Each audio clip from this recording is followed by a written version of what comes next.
Assalamualaikum warahmatullahi wabarakatuh. Halo teman-teman semua, kami dari kelompok 1 akan mempresentasikan hasil diskusi kami, yaitu strategi kampanye pemenangan calon anggota legislatif DPRD Daerah Istimewa Yogyakarta, Bapak Imam Priyono, dengan judul Wujudkan Kota Pusat Kebudayaan. Sebelum kami masuk kepada inti dari presentasi, kami akan memperkenalkan diri anggota-anggota kelompok kami. Di sini kami akan memperkenalkan diri. Yang pertama adalah Danira Siva Kamilah, yang kedua adalah Dia Paramitawati, yang ketiga adalah Dalmar Aji Prasetyo, dan yang keempat saya sendiri Mahkamah Mahmuda, yang terakhir adalah Waskito Agung Wahyu Pratomo. Ini adalah anggota kelompok kami dari kelompok 1 untuk merancang strategi kampanye dari tugas komunikasi politik tersebut. Mempresentasikan strategi kampanye pemenangan calon anggota legislatif DPRD DIY pada tahun 2019-2024. Pada Partai Demokrasi Indonesia Perjuangan, Dapil 1 DIY, pada nomor urut 4, yaitu Bapak Imam Priyono Dwi Putranto. Berikut pembagian wilayah Dapil 1 DPRD DIY pada Kota Yogyakarta. Di samping adalah gambar alokasi kursi Dewan Perwakilan Rakyat Daerah DIY pada Pemilu 2019. Selanjutnya adalah daftar pemilih tetap DPRD Dapil 1 DIY yang saya ambil dari kpu.go.id dengan kota Yogyakarta, jumlah TPS 1371 dengan jumlah laki-laki 143.681, sementara pada perempuan yaitu 156.199.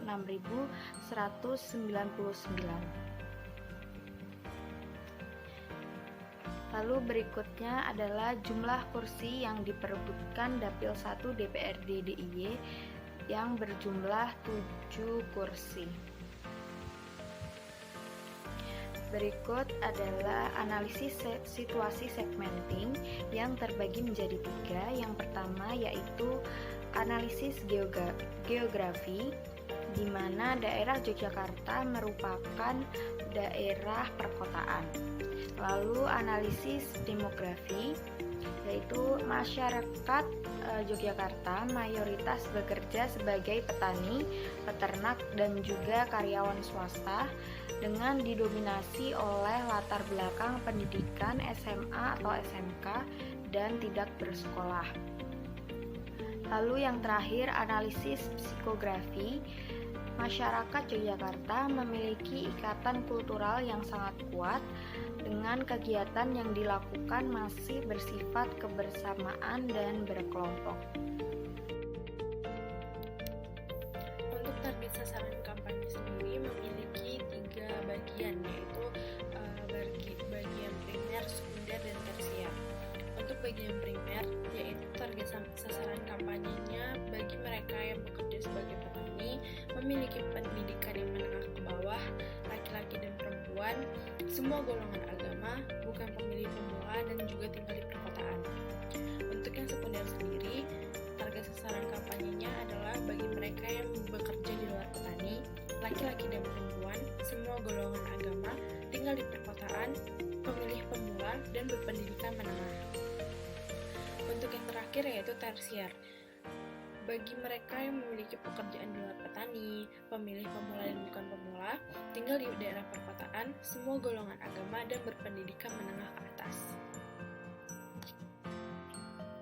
Selanjutnya ada analisis situasi atau positioning di tingkat pengetahuan masyarakat terhadap calon legislatif Imam Priyono Dwi Putranto, yaitu tingkat elektabilitas calon sebanyak 78% di kota Yogyakarta. Selanjutnya ada goals dan objektif, yaitu yang pertama ada identifikasi problem. Identifikasi problem dalam tokoh politik ini adalah tidak terlalu terkenal di masyarakat. Yang kedua, tujuan kampanye. Tujuan kampanyenya adalah menambah, memenuhi, dan mempertahankan jumlah kursi PDIP DPRD Kota Yogyakarta Dapil 1.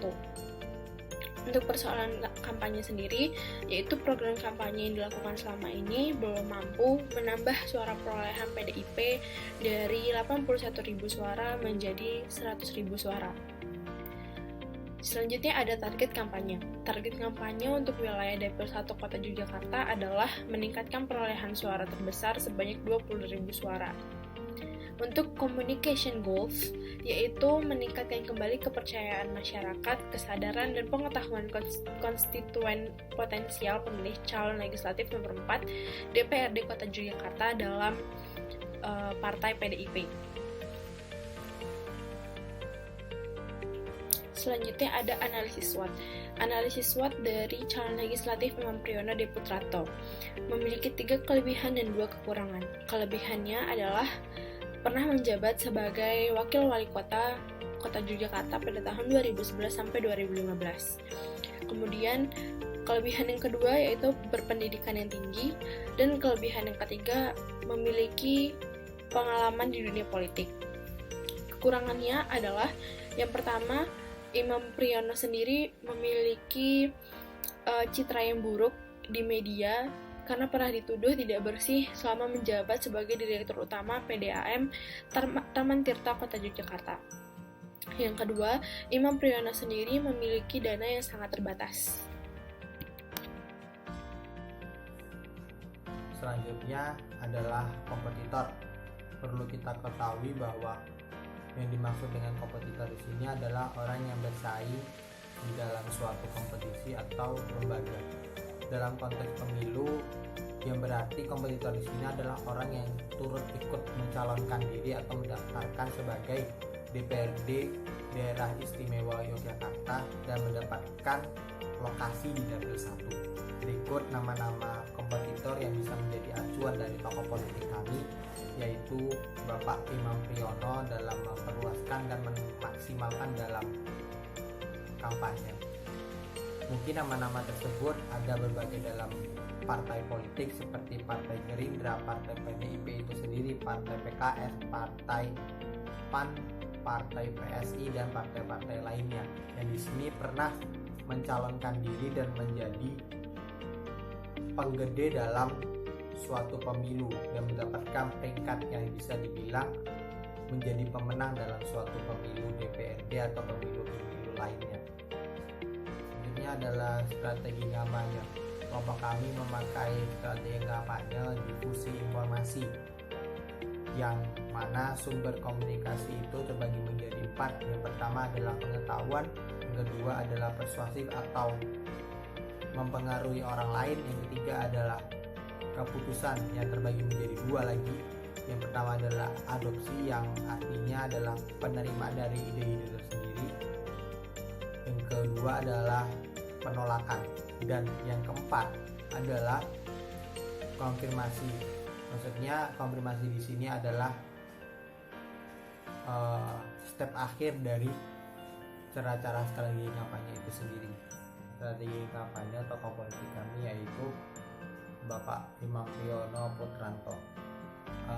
Dari bagian ini kita dapat melihat bahwa adanya media massa dan komunikator dan Kota Yogyakarta sebagai pendorong dari strategi kampanye ini, yang mana media massa akan menjadi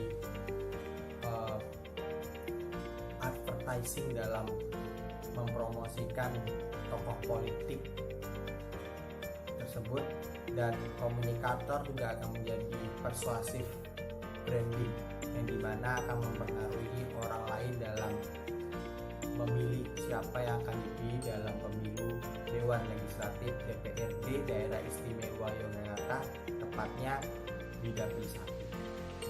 Taktik advertising dan event terbagi menjadi 2. Yang pertama adalah soft campaign, yang itu meliputi dari iklan media massa, iklan media sosial, dan iklan berupa spanduk, kaos, dan lain-lain.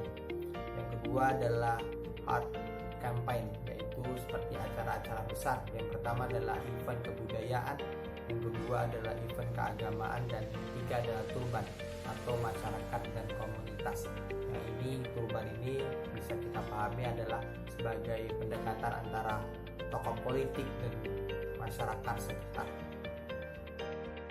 Di dalam event kebudayaan, contohnya membatik bersama. Di dalam event keagamaan, contohnya doa bersama dan bersolawat. Di dalam turba atau masyarakat dan komunitas, contohnya membaur bersama masyarakat dan komunitas tersebut. Baik, untuk budgeting kita memiliki beberapa kegiatan. Yang pertama ada sosialisasi media cetak media maju dengan biaya Rp15.500.000, lalu sosialisasi radio Rp11 juta, alat peraga kampanye Rp250 juta, kunjungan masyarakat atau komunitas Rp65 juta, event religius Rp250 juta, biaya psikologis kesehatan caleg Rp50 juta, biaya konsultan 20% dari anggaran Rp150 juta, biaya inflasi 2,5% dari anggaran Rp25 juta, event kebudayaan Rp150 juta, dan sosialisasi sosial media. Dan dari seluruh itu, seluruh nama kegiatan total dari biayanya adalah Rp946.500.000. Dan kegiatan evaluasi akan fokus pada berbagai tahapan berikut. Yang pertama itu meningkatkan kegiatan kampanye dengan sejumlah media sosial Instagram, Facebook, YouTube yang memberikan pengaruh masyarakat akan caleg nomor urut 4. Yang kedua itu melakukan survei terhadap kegiatan kampanye yang akan dilakukan kepada masyarakat untuk mengetahui minat masyarakat akan kegiatan yang akan dilakukan caleg nomor urut 4. Lalu yang terakhir ada timeline kegiatan kampanye. Ada 5 kegiatan, yaitu sosialisasi melalui media cetak Kompas, sosialisasi melalui media sosial, sosialisasi melalui radio lokal, kunjungan masyarakat atau komunitas, dan event agama dan budaya. Untuk sosialisasi melalui media cetak Kompas dilakukan dari bulan Juli hingga bulan November di setiap minggu kedua. Lalu sosialisasi melalui media sosial dilakukan dari bulan Juli hingga bulan Desember di setiap minggu pertama dan minggu ketiga. Lalu sosialisasi melalui radio lokal dilakukan dari bulan Juli hingga bulan November di setiap minggu kedua. Kunjungan masyarakat atau komunitas dilakukan di bulan-bulan Desember dari minggu pertama sampai dengan minggu ketiga. Lalu untuk event agama dan budaya dilakukan di bulan September, Oktober, dan November di minggu pertama dan minggu kedua. Mungkin sekian presentasi yang bisa kami sampaikan, kurang lebihnya mohon maaf. Terima kasih, tetap stay safe semua. Wassalamualaikum warahmatullahi wabarakatuh.